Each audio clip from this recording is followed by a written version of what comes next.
السلام علیکم ناظرین، سپریم کورٹ میں ایڈہاک ججز کا معاملہ سامنے آیا ہے، جس کے مطابق ریٹائرڈ ججز کو جسٹس قاضی فائز عیسیٰ سپریم کورٹ کے ججز لگانے جا رہے ہیں، اور اس پر سپریم کورٹ پر بہت زیادہ تنقید ہو رہی ہے۔ تنقید کے پیچھے کی وجوہات بڑی سالڈ ہیں، اور اس پر حامد میر کے پروگرام میں بڑا بہترین تبصرہ ہوا۔ آئیے پہلے ان کی گفتگو سنتے ہیں، پھر اس پر بات کرتے ہیں۔ پاکستان تحریک انصاف پر پابندی کے اعلان کے فوراً بعد ایک اور ڈیولپمنٹ ہے، اور وہ یہ ہے کہ سپریم کورٹ میں 4 ایڈ ہاک جج مقرر کرنے کا فیصلہ کیا گیا ہے، اور اس سلسلے میں جوڈیشل کمیشن کا اجلاس 19 جولائی کو طلب بھی کر لیا گیا ہے۔ اور پاکستان کے وزیر دفاع جناب خواجہ محمد آصف صاحب نے آج ایک پریس کانفرنس کی، اور اس پریس کانفرنس میں وہ کیا کہہ رہے ہیں ذرا سنیں۔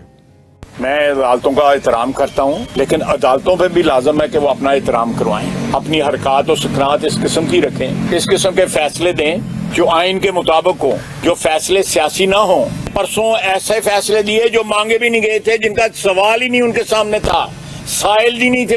بھی نہیں تھے۔ اور میں آپ کو بتانا چاہتا ہوں کہ یہ اکتوبر نومبر کا انتظار کریں، اس کے بعد یہ پارلیمنٹ جو 8 فروری والا الیکشن ہے اس کو بھی اٹیک کریں۔ تو وزیر دفاع خواجہ آصف صاحب کہہ رہے ہیں کہ ان کے جو مخالفین ہیں وہ اکتوبر نومبر کا انتظار کر رہے ہیں، اور اس کے بعد وہ جو 8 فروری کا الیکشن ہے اس کو بھی اٹیک کریں گے۔ تو یہ اکتوبر نومبر کا انتظار، اس کا کیا مطلب ہے؟ حکومت اکتوبر نومبر کے بعد اپنے آپ کو غیر محفوظ کیوں سمجھ رہی ہے؟ کیا یہ عدلیہ اور حکومت کی جو لڑائی ہے اس کی وجہ سے مہنگائی سے لوگوں کی توجہ ہٹ گئی ہے؟ اور یہ جو ابھی آپ نے اعلان کیا ہے انفارمیشن منسٹر صاحب نے کہ تحریک انصاف پر پابندی لگائی جائے گی، اس کے بعد جو نائب وزیر اعظم ہے اسحاق ڈار صاحب وہ کہہ رہے ہیں ابھی صلاح مشورہ جاری ہے۔ وزیر دفاع صاحب نے بھی کہا ہے اس پہ پارلیمنٹ میں مزید صلاح مشورہ ہوگا۔ تو کیا اس کا مطلب یہ ہے کہ انفارمیشن منسٹر صاحب جو ہیں انہوں نے کابینہ کے اعلان سے پہلے ایک اعلان کر دیا ہے، اور اب جو سینئر وزراء ہیں وہ کہہ رہے ہیں کہ ہم اس پہ صلاح مشورہ کریں گے؟ اس پہ ہم گفتگو کریں گے۔ ہمارے ساتھ موجود ہیں جناب سینیٹر طلال چودھری صاحب، مسلم لیگ نون کے سینئر رہنما، شعیب شاہین صاحب پاکستان تحریک انصاف کی کور کمیٹی کے رکن ہیں۔ سب سے پہلے طلال چودھری صاحب میں آپ سے سوال کرنا چاہتا ہوں کہ خواجہ آصف صاحب کہہ رہے ہیں کہ مخالفین اکتوبر نومبر کا انتظار کر رہے ہیں۔ اکتوبر نومبر میں ایسا کیا ہوگا کہ اس کے بعد ان کے خیال میں جو 8 فروری کا الیکشن ہے اس کو بھی اٹیک کیا جا سکتا ہے؟ میر صاحب اس میں کوئی شک نہیں ہے، میرا خیال کلیئرلی بات تو یہ ہے کہ چیف جسٹس آف پاکستان جو ہے ان کی مدت ختم ہو کے ایک اور چیف جسٹس آ جائیں گے، تو یقیناً خواجہ صاحب کا اشارہ اس جانب ہو سکتا ہے۔ اچھا شعیب شاہین صاحب، یہ جو سپریم کورٹ میں 4 ایڈ ہاک ججز کی تقرری کا معاملہ ہے، کیا اس کا کوئی براہ راست تعلق آپ سمجھتے ہیں کہ تحریک انصاف پر پابندی سے ہے، یا اس کا مقصد صرف یہ ہے کہ پینڈنگ کیسز کی تعداد بہت زیادہ ہے ان کو نپٹانا ہے؟ جی بالکل، پینڈنگ کیسز کی تعداد کا مقصد نہیں ہے۔ چھٹیوں میں کیوں لگا رہے ہیں آپ جاتے جاتے یہ کام چیف جسٹس صاحب کیوں کرنا چاہ رہے ہیں؟ پہلی بات یہ ہے کہ ہم ہمیشہ ایڈہاکزم کے خلاف رہے ہیں، پاکستان بار کونسل سے لے کر تمام bar council bar association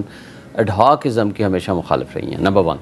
number 2، آج تک پاکستان کی تاریخ میں 3 سال کے لیے اکٹھے ایڈہاک جج کسی کو نہیں لگایا گیا، آج تک پاکستان کی تاریخ میں۔ نمبر 3، اس کے ذریعے وہ تقسیم پیدا کرنے کی کوشش ہے کہ جو اس وقت میجورٹی ججمنٹ آ چکی ہے اس کو فرسٹریٹ کرنا مقصد ہے۔ نمبر 2، آپ دیکھ لیں مظہر عالم میاں خیل صاحب نے قاسم سوری والی ججمنٹ میں اکیلا ایک نوٹ لکھ دیا تھا، جی آپ آرٹیکل 6 کی پروسیڈنگز کر سکتے ہیں، سوچ سکتے ہیں کرنے کو، اور ان 2 خصوصیات پہ مبنی آپ ان کو لا رہے ہیں۔ پھر جسٹس مقبول باقر صاحب ود ریسپیکٹ 6 جج ہیں، مگر دیکھیں وہ آج سے 6 مہینے پہلے وہ بنے انٹرم سیٹ اپ کے، ان کو تو چاہیے تھا 3 مہینے بعد وہ کہتے ہیں کہ انکانسٹیٹیوشنل ہے، میں ریزائن کر رہا ہوں، انہوں نے کنٹینیو کیا۔ اور یہ جو ساری کراچی میں بدماشی اور بےایمانی ہوئی ہے، کیا ان کی نظروں سے اوجھل تھی؟ انہوں نے ایک free fair and transparent elections کرانے کے لیے آئے تھے نا، اور جو چار دیواری کی پامالی وہاں ہوتے رہی، ہمارے کارکنان گرفتار ہوتے رہے، چیف ایگزیکٹو تو وہ تھے، انہوں نے کیا کام انجام دیا؟ اسی طرح جسٹس مشیر عالم صاحب نے مجھے پتہ چلا ہے کہ انہوں نے معذرت کر لی، مگر ان کی بھی کیا کریڈٹ پہ جاتی ہے؟ انہوں نے حدیبیہ پیپر مل کیس میں انہوں نے اس کیس کو بند کیا تھا قاضی فائز عیسیٰ صاحب کے ساتھ، جس کا ڈائریکٹ بینیفیشری نواز شریف اور شہباز شریف ہیں، اور پھر اس کے ذریعے اس ججمنٹ کو نلیفائی کرنا ہے اور اس کا نقصان جو ہونا ہے۔ اور پھر سب سے آخری بات یہ چاہتے ہیں کہ وہاں ججمنٹ کوئی ایسا ہو کہ فرض کرو پابندی لگاتے ہیں، یہ ان کی جرت نہیں ہے، نہ ان میں ہمت ہے، نہ کوئی ایسا یہ کام کرنے کی پوزیشن میں ہے، نہ ان میں کیپیسٹی ہے، تو کٹ پتلی ہیں پیچھے، جو کرے گی اسٹیبلشمنٹ کرے گی۔ یہ چاہتے ہیں کہ اگر ایسا کوئی معاملہ آ جائے تو ہم 4 جج اپنی مرضی کے لے آئیں اور جو اس وقت میجورٹی ہے جو منصفانہ فیصلے کرنا چاہتے ہیں، ان ججز کے اوور اینڈ ابو ایسے ججز کو بیچ میں ڈال دیا جائے تاکہ اپنی مرضی کے وہ فیصلے لے سکیں اور اس ججمنٹ کو نلیفائی کر کے 2/3 میجورٹی دلوا دیں ان کٹ پتلیوں کو، اور تاکہ اس میں امینڈمنٹ کر کے قاضی فائزہ صاحب کو اس کنٹینیوٹی کے ساتھ اگلے 2 سال کے لیے ان کو ایکسٹینشن دے دی جائے۔ یہ ایک سازش ہے، یہ ملک کے ساتھ سازش ہے، یہ انتہائی نامنصفانہ ہے اور یہ غلط ہے اور ہم اس کی شدید مخالفت کرتے ہیں۔ اچھا شعیب شاہین صاحب، یہ جو ایڈ ہاک ججز کی اپوائنٹمنٹ ہے، کیا یہ آئین کے آرٹیکل 182 کے مطابق نہیں ہے؟ دیکھیے یہ ایک ایمرجنسی سرکمسٹانسز ہوتے ہیں۔ مثلا آپ نے کوئی ایسے فیصلے کرنے ہیں کہ 8 ججز نے یا 9 ججز نے یا 10 ججز نے فیصلہ کر دیا ہے جس کی اپیل سننی ہے 11 ججز نے، فرض کرو آپ کے پاس کوئی آلٹرنیٹ اپرچونٹی نہیں ہے، آپ ایڈ ہاک ججز کو فار دا ٹائم بینگ آپ ہائی کورٹ سے لے لیں اور ان کو بلا کے لے کے کچھ عرصے کے لیے یعنی ایک سرکمسٹانسز ہوتے ہیں۔ وہ کہہ رہا ہے آج کے حالات میں اس کا اطلاق کرنا یہ قاضی صاحب کی نیک نیتی کو شو نہیں کرتا۔ ایک ہے کانسٹیٹیوشنل پاورز، ایک ہے کانسٹیٹیوشنل پاورز کا اس موقع پہ اس کا اطلاق اور اس کا ایکسرسائز کرنا۔ اس موقع پہ اچھا 3 سال کے لیے آ رہے ہیں چیف جسٹس نیکسٹ، آپ ان کے اوپر 4 وہ جج صاحبان بٹھانا چاہ رہے ہیں تاکہ آئندہ کے لیے ان کو کوئی بھی ڈویژن پیدا کر سکیں۔ آپ کیوں ایسے موقع پہ جب آپ جا رہے ہیں 2 مہینے کے لیے چھٹیاں ہیں، چھٹیوں کے فوراً بعد آپ ریٹائر ہو رہے ہیں، آپ اپنے ذمہ یہ چیز کیوں لیتے ہیں؟ آپ کو اگر چاہیے تھا آپ پہلے دن یہ کیوں نہیں کیا؟ آپ آئے تھے پچھلے سال اکتوبر میں، آج آپ کو جولائی میں،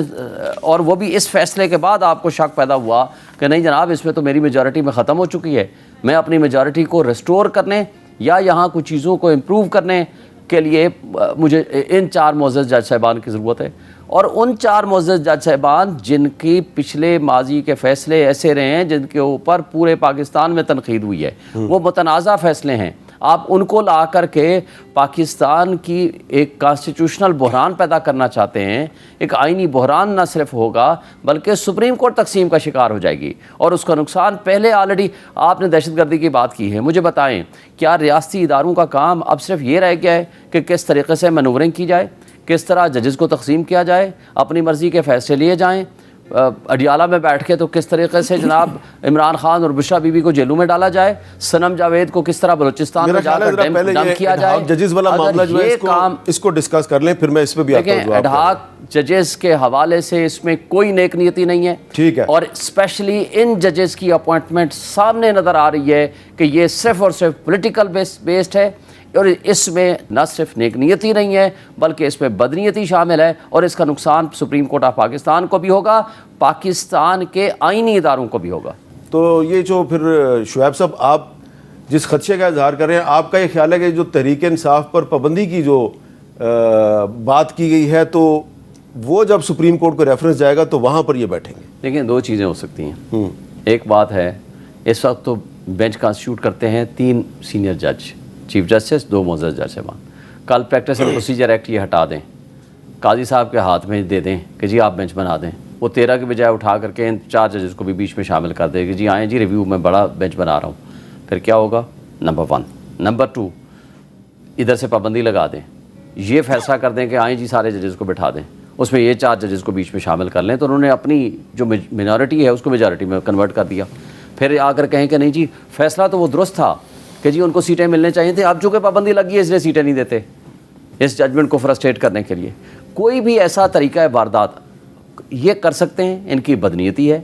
مجھے بتائیں، میں آپ کے سامنے جیت کے 1,05,000 ووٹ لے کے بیٹھا ہوا ہوں، ان کٹ پتلیوں کو نہیں بٹھایا وہ اندر۔ ہم پچھلے 6 مہینے سے پٹ رہے ہیں کہ بھائی فارم 45 لے آؤ، عدالتیں مانگ رہی ہیں، بجائے وہاں فارم 45 لانے کے وہ کبھی ادھر بھاگتے ہیں، کبھی ادھر بھاگتے ہیں، کبھی جا کر کے ریٹائرڈ ججز کو بیچ میں، جسٹس پراچا صاحب کو جا کر میرے کیسز ٹرانسفر کر دیے۔ ناظرین آپ اندازہ کیجئے ایڈ ہاک ججز کے معاملے میں جن ججز کا نام سامنے آیا ہے وہ کسی نہ کسی معاملے میں پہلے نون لیگ کی سہولت کاری کرتے رہے ہیں، نون لیگ کو مفاد دیتے رہے ہیں، یا ان کے فیصلوں سے نون لیگ بینیفیشری رہی ہے۔ ناظرین اس وقت حکومت بھی نون لیگ ہے، اور جسٹس قاضی فائز عیسیٰ نے جو فل بینچ بنایا پی ٹی آئی کی مخصوص نشستوں پر، اور پی ٹی آئی کو قانون و آئین کے مطابق انصاف دیا گیا اور پی ٹی آئی کو مخصوص نشستیں واپس کی گئی۔ اب اس میں بہت سارے لوگوں کا یہ تاثر دیا جا رہا ہے کہ اب جسٹس قاضی فائز عیسیٰ کے پاس میجورٹی ختم ہو چکی ہے، اور اس فیصلے کے بعد یہ بات واضح بھی ہو چکی ہے، اب 2-3 مہینے کے بعد جسٹس قاضی فائز عیسیٰ ریٹائرڈ ہونے جا رہے ہیں۔